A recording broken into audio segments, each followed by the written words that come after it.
Welcome back to the Twin Spires Racing Roundtable. I'm Ashley Anderson here with James Scully and Vance Hansen. Today we're going to be examining Pool 5 of the Kentucky Derby Future Wager. We're going to look back at some weekend racing and look ahead to the TwinSpires.com Louisiana Derby and the Jeffrey B. Stakes. We got a lot to cover, so let's jump right in and talk Pool 5 of the Kentucky Derby Future Wager. Vance, what were your takeaways from Pool 5? Well, they might not look like bargains unless they step up to the plate on Saturday in the Louisiana Derby. But I thought Hall of Fame at 37 to 1 and Honor Marie at 35 to 1 closed at what I thought were kind of fair prices. Both horses at times have proven to be as fast as nearly every other major contender. Hall of Fame in his maiden victory at Fairgrounds when he won by more than 10 lengths. Honor Marie in the Kentucky Jockey Club last fall. And I think a good showing by one or both in the Louisiana Derby will ensure that their odds will be far lower on Derby Day.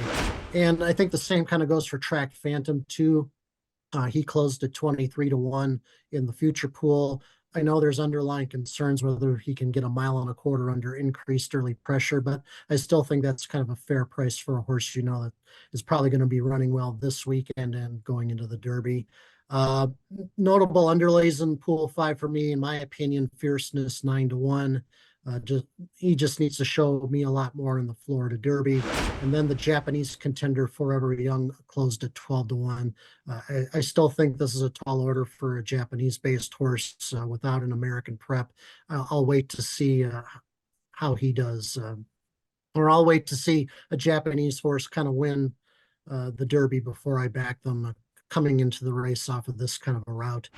Quickly on the Oaks Future Wager, I thought Tarifa and Intricate were both bargains at 11 and 12 to 1 respectively going into this weekend's Fairgrounds Oaks.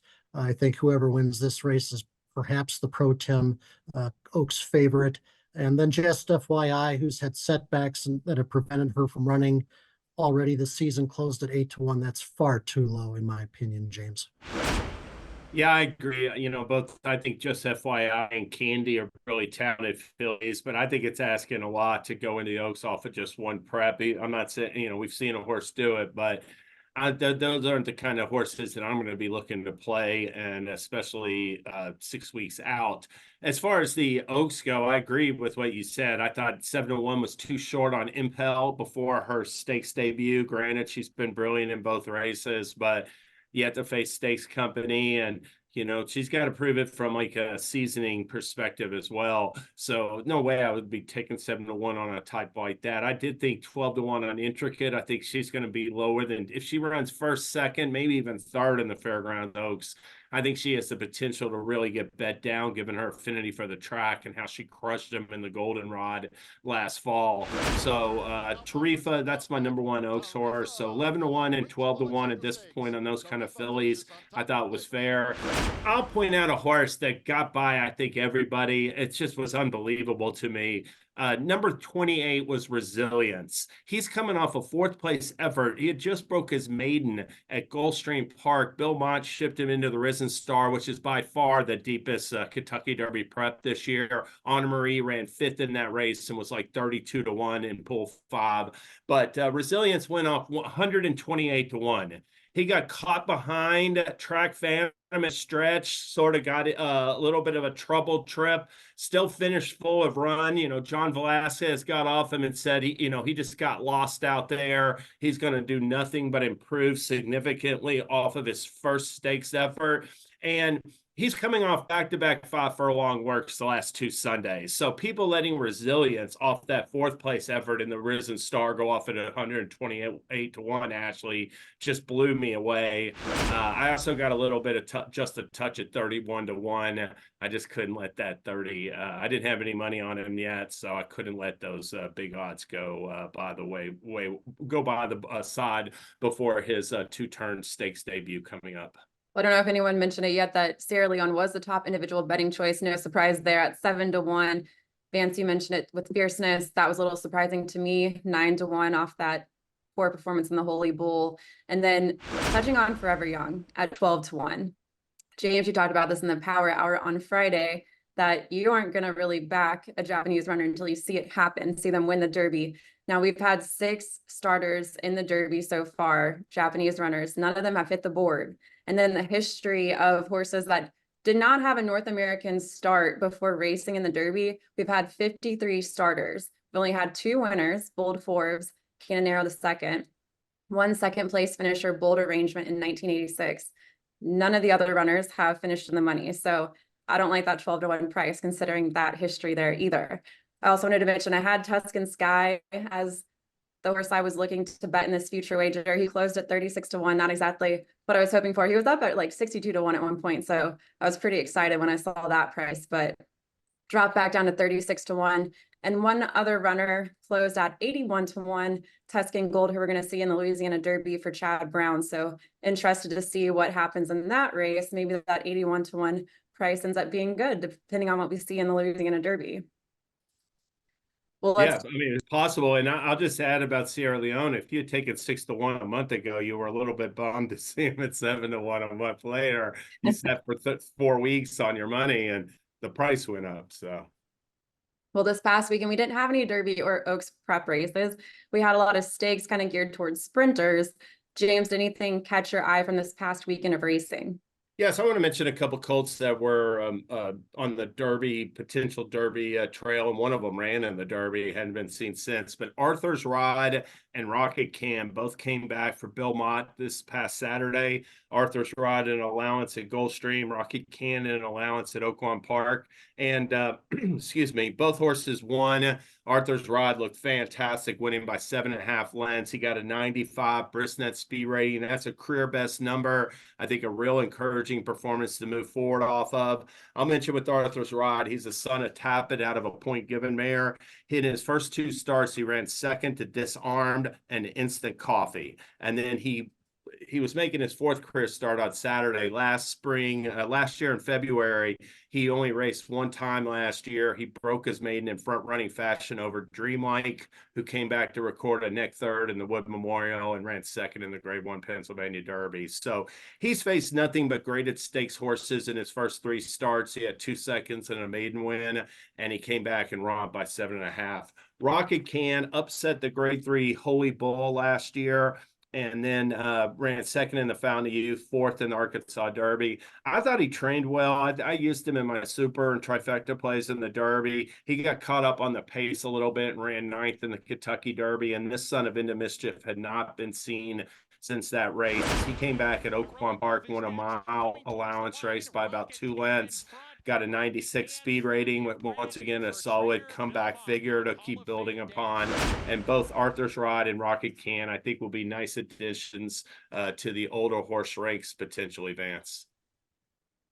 Yeah. Also at Oaklawn on Saturday, last year's Black Eyed Susan winner Tax kind of showed a new dimension. She was prepping in a 6 furlong allowance, or what we thought was kind of a prep for the Apple Blossom, but she blew the doors off of that field in the stretch and won very comfortably.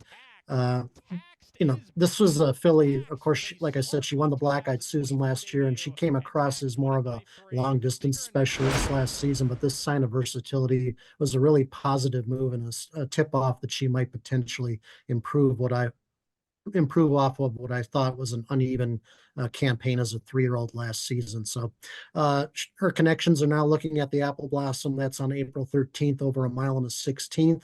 It's kind of hard to say how tough that race is going to come up at this point, although I think it is fair to point out that Champions Idiomatic and Pretty Mischievous are back working, as is Kijera, who was a very impressive winner of the Fall City last fall. So all 3 of those horses would be much more dangerous in the Apple Blossom than Taxed. But it kind of depends on where those fillies end up. They could opt for a race like the Double Dog Dare at Keeneland, or just kind of wait for a Derby Week Stakes, Ashley. I was surprised about that move to cut back to 6 furlongs, and I faded Taxed. I was incorrect there. Hey, that was my fade. That was my best fade of the weekend. So it's stunned because, like Vance said, she just crushed them. It was a logical fade too. I mean, Oaklawn doesn't offer many races at many distances. I mean, you either have to run at 6 furlongs, a mile, or a mile and a 16th, and they needed a race into her, and the trainer said she ran to her work. So kind of unexpected, but she's a classy filly. Well, I'm going to talk some fairgrounds racing. I had Cornishman circled. He's in my Twin Spire stable alerts, and this horse finally broke his maiden in his third career start this Saturday at Fairgrounds at a maiden special weight. He had two other Triple Crown nominees in the field. It was his second route race, and he had finished a length second in his first two starts. Last time out, he finished a length second to Antiquarian on the Risen Star undercard.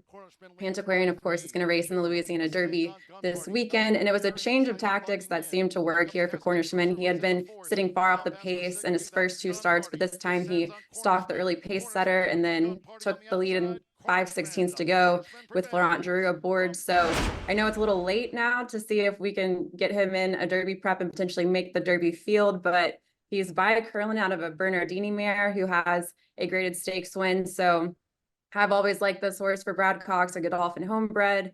I don't know if we'll see him show up at the Bluegrass potentially, but still think he's one to watch in the coming month, potentially to make the field for the Derby. But he had an 88% net speed figure in this win, so not the highest first net speed rating, but could always take another step forward. And with this change in tactics, you never know what could happen. Yeah, for sure. And, he's got Timberlake heading to either the Bluegrass or Arkansas Derby. So whichever one he goes to, maybe Cornishman goes to the other. Well, we have a number of Derby and Oaks prep races this weekend. James, you're going to be on site at the Jeff Ruby, I believe, and I'll be at the Louisiana Derby at Fairgrounds. So let's talk what we're most looking forward to seeing this weekend. Vance, what do you have? I'm kind of sidestepping the Derby and Oaks preps briefly, and I'll mention I'm Very Busy is returning in the Munoz Memorial at Fairgrounds on the turf for Chad Brown. This is a chance to validate the strong showing he made against the now retired world-class filly Warm Heart in the Pegasus World Cup turf in January. Despite the fact that he lost the Hill Prince to another promising horse named Integration by 5 lengths last fall, I'm Very Busy reversed that form easily in the Pegasus World Cup turf, and he put up a very good fight against Warm Heart and only lost to her by a half length. The comparisons between I'm Very Busy and Bricks and Mortar, who won the Munoz Memorial for Chad Brown 5 years ago en route to Horse of the Year honors, they're simply not there yet. But at least Saturday's race, I think, will give us an idea whether I'm Very Busy has the potential to be championship material in the turf male division this year, James. Yeah, I'm excited for the Louisiana Derby and Jeff Ruby Stakes, even the Fairgrounds Oaks and the Bourbonnette Oaks, all 4 races as betting opportunities this weekend. But, still have a little bit more handicapping to do, and we'll get more into the storylines of those races later this week. I wanted to mention Touch Upon a Star. This is a 5-year-old gelding by Star Guitar, a Louisiana bred, and Touch Upon a Star has won 4 straight stakes. He's won 10 of his last 11 starts. From 14 starts, he's never finished off the board. He's often leads wire to wire, but he's more than he can. It's proven multiple times he can sit second or third if he needs to. And the thing about Touch Upon a Star is that he has faced open company at Delta Downs previously, but his lone graded stake appearance was the Grade 3 Steve Sexton Mile at Lone Star last May. So I think most of the country did not see that race due to the boycott of the Texas Signal at Lone Star. And he's jumping right into Grade 2. And Mike Diliberto the morning line maker, made Touch Upon a Star the 3-1 morning line favorite in the Grade 2 New Orleans Classic. But Ashley and Vance, I can't see it. I don't see people coming in on this Louisiana bred. I mean, people are going to look at him and say Louisiana bred. I got Best Actor for Brad Cox. I've got Red Route 1 for Steve Asmussen. I've got others in here as well. Money Supply for Joe Sharp coming off a win in the Grade 3 Mine Shaft. So I'm just encouraging everybody out there, if you think Louisiana breds are perhaps inferior to Kentucky breds and other horses, this is your opportunity to bet against Touch Upon a Star on Saturday, because I think he's going to crush him. There's a lot of early speed in that race. I actually like Red Route 1 here in this spot. I keep waiting to see him come out and win as a 4-year-old, and he's going to get some added distance here. So potentially, if we've got all that early speed, it can open up for him to close late. At least I'm hoping to see it this time. Yeah, best actor speed. I mean, like I said, he's gonna have to. I don't think he wants to be dueling head and head with that Brad Cox horse. So it'll be interesting to see what happens in the early stages. Well, I'll mention the Louisiana Derby and Jeff Ruby Stakes. What's interesting is Todd Pletcher has a number of runners in both of these races, and a couple are cross-entered. So you've got Agate Road cross-entered in both preps. You also have Triple Espresso cross-entered. He drew the rail in the Louisiana Derby, but he's cross-entered as an also eligible in the Jeff Ruby Stakes. Now, Agate Road's a horse that I have circled. I think he's interesting because he's been racing on turf. He had 4 turf starts before switching back to dirt for the Sam F. Davis. Closed late. I know, Vance, you mentioned the Sam F. Davis was a slower prep and no more time, ended up winning that race by a length over Agate Road. But I think with the added distance here, potentially could win one of these 2 preps. I don't know if he'll end up going to Jeff Ruby or not here, but with all the runners that Pletcher has, it's kind of interesting to see where he's going to pick these spots. But he has a record 5 wins in the Louisiana Derby and could add to that record here. But Steve Asmussen has 4 wins in the Louisiana Derby and has 2 really good runners in this field too, in Track Phantom and Hall of Fame. So we'll see if one of those 2 trainers gets the win in Louisiana Derby, but obviously a very competitive field here. It could be somebody else like Brad Cox getting the win, or Whit Beckman with Anna Marie. So should be exciting to see what happens there. And you're going to be down there, so Yeah. you'll have some insight for us hopefully later this week on the jury. But you might get to see Agate Road in action at the Jeff Ruby more than likely. At least, Vance, what's your prediction on where Agate Road's going to end up? I say because of his turf heritage, Jeff Ruby seems like a more winnable spot to me. As I mentioned to you, and you mentioned again here, the Sam F. Davis and at Tampa Bay Downs was a pretty slow prep, and I just don't see him matching strides on the dirt anyway at this point in his career against some of those better fairgrounds-based horses. I want to see Antiquarian show speed from the gate. I mean, I don't know exactly how quick he is, but he has some early gas, and it's really remarkable looking at this Louisiana Derby field. I don't see much early speed in there. I mean, it's going to be a big test for Track Phantom because he's going to be on the front end, and I think Antiquarian needs to get out there and put some pressure on him to keep him honest. Mile 3/16 distance will be a good gauge, I think, for Track Phantom, a little bit for the Triple Crown as well. It's going to be a fun weekend. I'm excited to be down at Fairgrounds. And James, I hope you enjoy your time at Turfway. We'll be back next Tuesday to recap all of this stakes action, and check us out on Thursday for the Twin Spires jury with our best bets and fades.